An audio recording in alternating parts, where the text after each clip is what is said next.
ബാർക്കോഴ കേസുമായി ബന്ധപ്പെട്ട നിർണായക തെളിവുകളാണ് നിർണായകമായ മുഹൂർത്തങ്ങളാണ് പുറത്തേക്കെത്തുന്നത്. കോടതി മുറിയിൽ നിന്നും പുറത്തേക്കെത്തുന്ന വിവരങ്ങൾ നൽകാനായി ജീവൻ കുമാർ ചേരുന്നു. ജീവൻ, ശങ്കർ റെഡ്ഡിക്കും ആർ സുകേഷിനുമെതിരെയായി പ്രാഥമികമായ തലത്തിൽ അന്വേഷണത്തിന് കോടതി ഉത്തരവുണ്ടോ? എന്തൊക്കെയാണ് വിശദാംശങ്ങൾ? ഏറ്റവും പുതിയത് അജുംഷാദ്, അല്പസമയങ്ങൾക്ക് മുമ്പ് നമ്മൾ തമ്മിലുള്ള സംഭാഷണത്തിൽ തന്നെ ഈ കാര്യം സൂചിപ്പിച്ചിരുന്നതാണ്. ഒരുപക്ഷെ കേരള രാഷ്ട്രീയത്തിൽ തന്നെ ഒരുപക്ഷെ പോലീസിൻ്റെ ഇതപര്യന്തമുള്ള ചരിത്രത്തിൽ രണ്ട് പ്രധാനപ്പെട്ട അന്വേഷണ ഉദ്യോഗസ്ഥർക്കെതിരെ അതീവ നിർണായകമായ ഒരു ജഡ്ജ്മെൻറ്റ് കോടതി പറഞ്ഞിരിക്കുന്നു.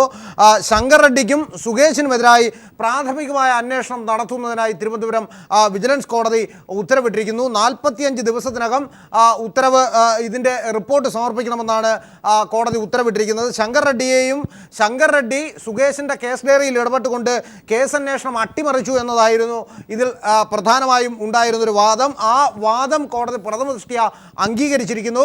തീർച്ചയായും നേരത്തെ, അതായത് ബാർക്കോഴ കേസിൻ്റെ അന്വേഷണ ഘട്ടത്തിലെല്ലാം അന്നത്തെ പ്രതിപക്ഷമായിരുന്ന ഇടതുപക്ഷ ജനാധിപത്യ മുന്നണിയും അതോടൊപ്പം മറ്റ് പ്രധാനപ്പെട്ട ആളുകളുമെല്ലാം ഉന്നയിച്ചിരുന്ന വാദത്തിന് കൂടുതൽ സാധൂകരണം ഉണ്ടാവുകയാണ്.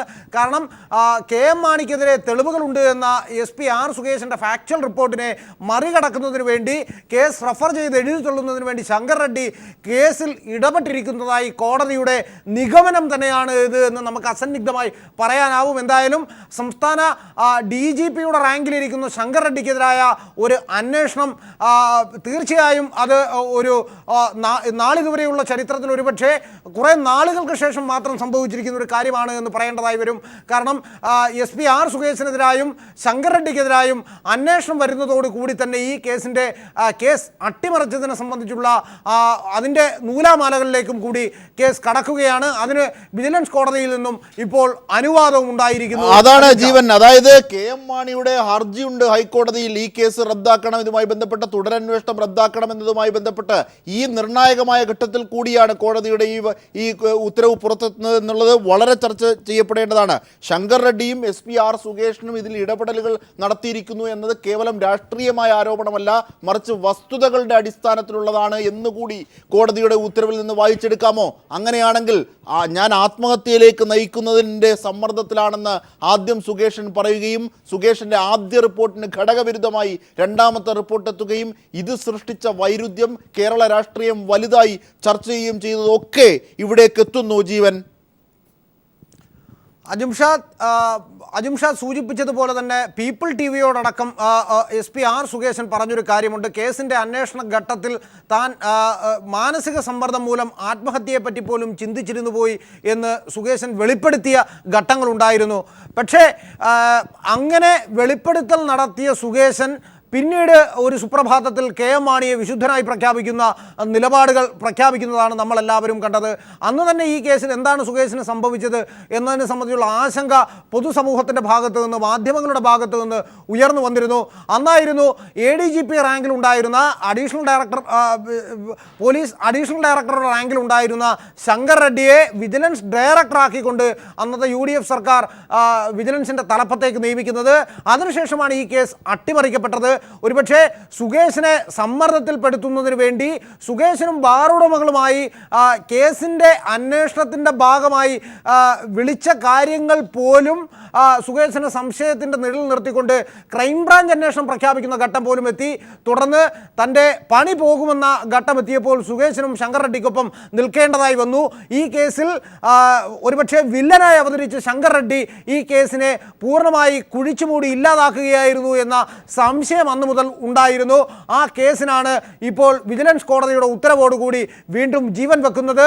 ഒരുപക്ഷെ ശങ്കർ റെഡ്ഡി കുഴിച്ചുമൂടിയ തെളിവുകൾ അദ്ദേഹത്തിന് തന്നെ വിനയായി മാറിയിരിക്കുന്നു എന്ന കൃത്യമായ സന്ദേശം ഇതിലൂടെ നമുക്ക് നൽകാനാവും. അജുംഷാദ്, അതായത് ജീവൻ, പായ്പ്ര നവാസിൻ്റെ ഈ ഹർജിയിലൂടെ കോടതി സമർപ്പിച്ചിരിക്കുന്ന പുറത്തെത്തുന്ന വിവരങ്ങൾ വളരെ ഗൗരവമുള്ളതാണ്.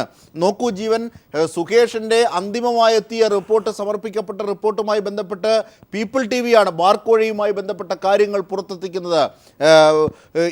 ഇവിടെ ബിജു രമേശ് പറഞ്ഞ കാര്യങ്ങൾ പിന്നീട് കേരളം ഏറ്റെടുക്കുകയായിരുന്നു, ചർച്ച ചെയ്യുകയായിരുന്നു.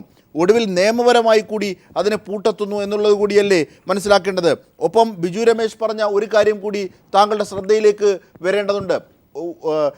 റിപ്പോർട്ട് സമർപ്പിക്കുന്നതിന് മുമ്പ് തന്നെ അല്ലെങ്കിൽ ആ റിപ്പോർട്ട് സമർപ്പിച്ചതിന് ശേഷമാണ് തെളിവെടുപ്പുമായി ബന്ധപ്പെട്ട് സുകേഷൻ തൻ്റെ അടുത്തെത്തിയത് എന്നതടക്കമുള്ള കാര്യങ്ങൾ പറഞ്ഞു. സമർപ്പിക്കപ്പെട്ട റിപ്പോർട്ട് അത് സുകേഷിന് എഴുതിയതല്ല എന്ന വാദം പോലും ഈ ഘട്ടത്തിൽ ബിജു രമേശ് നൽകുകയും ചെയ്തിരുന്നു. അങ്ങനെ സുപ്രധാനമായ പല നീക്കങ്ങളിലൂടെയും കടന്നുപോയ പല നിഗൂഢതകളും നാടകീയതകളും ഉണ്ടായിട്ടുണ്ട് ഈ കേസുമായി ബന്ധപ്പെട്ട്. ഇത്തരത്തിലുള്ള സംഭവ വികാസങ്ങൾ വിശകലനം ചെയ്യുന്ന ഘട്ടത്തിൽ കൂടിയാണ് ഈ സ്വകാര്യ ഹർജിയിൽ ഇത്തരത്തിലൊരു നിർണായക വിധി കോടതി പുറപ്പെടുവിക്കുന്നത്. അങ്ങനെയാണെങ്കിൽ ജീവൻ ഒരുപക്ഷേ ശങ്കർ റെഡ്ഡിക്കും SP സുകേഷിനും എന്ന രണ്ട് ഉദ്യോഗസ്ഥർക്ക് നേരെയുള്ള പ്രശ്നമായി അല്ലെങ്കിൽ അവരുടെ കരിയറുമായി ബന്ധപ്പെട്ട ഒരു കാര്യം എന്നതിനപ്പുറത്തേക്ക് ബാർക്കോഴ എന്ന വലിയ രാഷ്ട്രീയ പ്രശ്നം, KM മാണി അടക്കം കുടുങ്ങിയ വലിയ ഒരു രാഷ്ട്രീയ പ്രശ്നത്തിലേക്ക് കൂടി വെളിച്ചം വീശുന്നതാണോ കോടതിയുടെ ഈ പുതിയ ഉത്തരവ് എന്ന് പറയേണ്ടി വരില്ലേ ജീവൻ? തീർച്ചയായും. ഇപ്പോൾ ഉഴവൂർ വിജയൻ നമ്മോടൊപ്പം ചേരുകയാണ്. ശ്രീ ഉഴവൂർ വിജയൻ, നിർണായകമായ പല പ്രശ്നങ്ങളും ബാർക്കോഴയുമായി ബന്ധപ്പെട്ട് ഉയർന്നിരുന്നു. അന്നൊക്കെ ഉണ്ടായ കാര്യങ്ങൾ ഇങ്ങനെയായിരുന്നു. SP സുകേഷൻ, രണ്ടാമതുള്ള SP സുകേഷിൻ്റെ മാറ്റം, അതിൻ്റെ പിന്നിൽ ശങ്കർ റെഡ്ഡി ഉണ്ട് എന്നതടക്കമുള്ള ആരോപണങ്ങൾ നിങ്ങൾ പ്രതിപക്ഷമൊക്കെ ഉന്നയിച്ചിരുന്നതൊക്കെ ശരിവെക്കുകയാണോ ഇവിടെ? പറഞ്ഞിട്ടുള്ള ബാർക്കോഴയുമായി ബന്ധപ്പെട്ട കാര്യങ്ങൾ എല്ലാം ശരിയാണ് എന്ന് വിലയിരുത്തുന്ന തരത്തിലുള്ള ഒരു വിധിയാണ് ഇപ്പോൾ ഉണ്ടായിരിക്കുന്നത്. തീർച്ചയായും ഈ വിഷയം ഇവരിൽ മാത്രം ഒതുങ്ങി നിൽക്കും എന്ന് തോന്നുന്നില്ല. ഇപ്പോൾ തന്നെ പല തെളിവുകളും പുറത്തു വന്നുകൊണ്ടിരിക്കുകയാണ്. UDF ഭരിച്ചുകൊണ്ടിരുന്ന കാലത്ത് തത്തയെ കൂട്ടിലടച്ചതുപോലെ വിജിലൻസിനെ കൂട്ടിലടച്ചിരിക്കുകയായിരുന്നു എന്നൊക്കെ ഉള്ള വിവാദം ഉണ്ടായിരുന്നല്ലോ. ഇപ്പൊ ഏതായാലും പിണറായി സർക്കാർ അധികാരത്തിൽ വന്നതിന് ശേഷം ആ തത്തയെ കൂട്ടിൽ നിന്ന് തുറന്നുവിട്ട് അതിന് സ്വൈര്യവിഹാരം നടത്താനും എവിടെയാണെങ്കിലും തൃപ്പൂണിത്തറ ചെന്നിരുന്ന് അവിടുന്ന് ഒരു കാർഡ് എടുത്ത് കൊത്തിയെടുത്ത് അത് ജേക്കബ് തോമസിന്റെ കയ്യിൽ കൊടുത്തിട്ട് പിന്നെ പാലായിൽ പോയിട്ട് അവിടുന്ന് ഒരു കാർഡ് എടുത്ത് കൊത്തിയെടുത്ത് അത് ജേക്കബ് തോമസിന്റെ കയ്യിൽ കൊടുക്കുകയും അതുപോലെ വേണ്ടി വന്നാൽ പുതുപ്പള്ളിയിലേക്ക് പോകാനും മറ്റു പല സ്ഥലത്തിലേക്കും ഈ തത്ത പറന്നു പോകാൻ സാധ്യതയുണ്ട് എന്ന് ഞങ്ങൾ ഇപ്പോൾ പറഞ്ഞാൽ അതിൽ ഒരു തെറ്റുമുണ്ടാകും എന്ന് ഞാൻ കരുതുന്നില്ല. അതുകൊണ്ട് ഇതിൽ ശങ്കർ റെഡ്ഡിയിലെയോ സുകേഷിന്റെയോ മാത്രം ഒരു വിഷയമായി എടുക്കാൻ കഴിയില്ല. ഇവര് രണ്ടുപേരും കുഴപ്പക്കാരാണ് എന്ന് ഞങ്ങൾ നേരത്തെ പറഞ്ഞിട്ടുള്ളതാണ്. അതുകൊണ്ട് ഇനിയെങ്കിലും ഈ നാടകം കളി അവസാനിപ്പിച്ചുകൊണ്ട് പ്രതിപക്ഷമായിരുന്നാലും പറയാനുള്ള കാര്യങ്ങൾ സത്യസന്ധമായി ജനങ്ങളോട് തുറന്നു പറയാൻ, മാപ്പ് പറയാൻ തന്നെ ഉമ്മൻചാണ്ടി അടക്കമുള്ളവർ തയ്യാറാകേണ്ടതായ ശ്രീ ഉഴവൂർ മാണി സാറ് ഹൈക്കോടതിയിൽ പറഞ്ഞിരിക്കുകയാണ് ഈ തുടരന്വേഷണം നടത്താനുള്ളത് രാഷ്ട്രീയ പ്രേരിതമാണ്, അത് റദ്ദാക്കണമെന്ന്. ഈ ഘട്ടത്തിലാണ് ഇത്തരത്തിലൊരു വിധി എത്തുന്നത്. അതെങ്ങനെ കാണാം ശ്രീ ഉഴവൂർ? വിശേഷമുണ്ടാകും. ഞങ്ങൾ ആരും രാഷ്ട്രീയ വൈരാഗ്യം തീർക്കാൻ വേണ്ടിയുള്ള ഒരു നീക്കം വിജിലൻസിനെ ഉപയോഗിച്ച് നടത്തില്ല. അതൊക്കെ UDF ആണ് നടത്തിയിട്ടുള്ളത്. അതുകൊണ്ട് കർമ്മഫലം എന്ന് വിചാരിച്ചാൽ മതി. സംഭവാമി യുഗേ യുഗേ, നടക്കേണ്ട സമയത്ത് നടന്നിരിക്കും. ആ കാര്യത്തിൽ യാതൊരു സംശയവുമുള്ള കാര്യമല്ല. അതുകൊണ്ട് തീർച്ചയായും ഈ വിധി സ്വാഗതാർഹമാണ്, പ്രതീക്ഷിച്ച കാര്യമാണ്. അത് ഞങ്ങൾ നേരത്തെ പറഞ്ഞിട്ടുള്ള കാര്യമാണ്. ഇനി യഥാർത്ഥ വഴിയിലൂടെ കാര്യങ്ങൾ മുമ്പോട്ട് പോകും എന്നാണ് വിചാരിക്കുന്നത്. യാതൊരു സംശയവും ഇല്ല. ഉപ്പ് തിന്നുന്നവൻ വെള്ളം കുടിക്കും എന്നാണ് K. ബാബു ആവർത്തിച്ച് പറഞ്ഞുകൊണ്ടിരുന്നത്. തിന്നുന്നവൻ വെറും വെള്ളമല്ല, ഉപ്പുവെള്ളം തന്നെ കുടിക്കേണ്ടതായിട്ടുള്ള ഒരു സ്ഥിതിയിലേക്ക് ഇന്ന് കാര്യങ്ങൾ എത്തി നിൽക്കുകയാണ്. ശരി ശ്രീ ഉഴവൂർ, വളരെ നന്ദി ഈ ഘട്ടത്തിൽ സുപ്രധാനമായ പ്രതികരണം നൽകിയതിന്. തീർച്ചയായും അഡ്വക്കേറ്റ് ജയശങ്കർ കൂടി നമ്മോടൊപ്പം ചേരുകയാണ്. അതിലേക്ക് പോകുന്നതിന് മുമ്പ് കേസിന്റെ കൂടുതൽ വിശദാംശങ്ങളുമായി ജീവൻ ഒരിക്കൽ കൂടി ചേരുകയാണ്. ജീവൻ, എന്തൊക്കെയാണ് ഏറ്റവും പുതിയ വിവരങ്ങൾ കോടതി മുറിയിൽ നിന്നും എത്തുന്നത്? അജിംഷാദ്, വളരെ നിർണായകമായൊരു ഒരു പ്രഖ്യാപനം അല്ലെങ്കിൽ ഒരു അഫിഡവിറ്റ് വിജിലൻസിൻ്റെ ഭാഗത്ത് നിന്ന് തന്നെ ഉണ്ടായിരിക്കുന്നു. വിജിലൻസ് ഇന്നലെ സമർപ്പിച്ചിരിക്കുന്ന ഒരു രേഖ പ്രകാരം വിജിലൻസിന് ഡയറക്ടർ, അതായത് അന്നത്തെ ഡയറക്ടറായിരുന്നു ശങ്കർ റെഡ്ഡി, നൽകിയ കത്തിൻ്റെ അടിസ്ഥാനത്തിൽ തന്നെയാണ് താൻ ഈ കേസ് അവസാനിപ്പിച്ചത്, അല്ലെങ്കിൽ സുകേശൻ ഈ കേസ് അവസാനിപ്പിച്ചത് എന്ന് വിജിലൻസ് തന്നെ സമ്മതിച്ചിരിക്കുന്നു. ഇതോടുകൂടി ഒരു കാര്യം വ്യക്തമായിരിക്കുകയാണ്, ശങ്കർ റെഡ്ഡിയുടെ പങ്ക് ഈ കേസിൽ വളരെ കൃത്യമായി പുറത്തു വന്നിരിക്കുന്നു. 4 ലെറ്ററുകൾ അജിംഷാദ് വളരെ പ്രധാന പ്രധാനമാണ്. അജിംഷാദ് പറയൂ, നോട്ട് പറയൂ. ചെയ്യുമെന്നാണ് ഞാൻ പ്രതീക്ഷിക്കുന്നത്.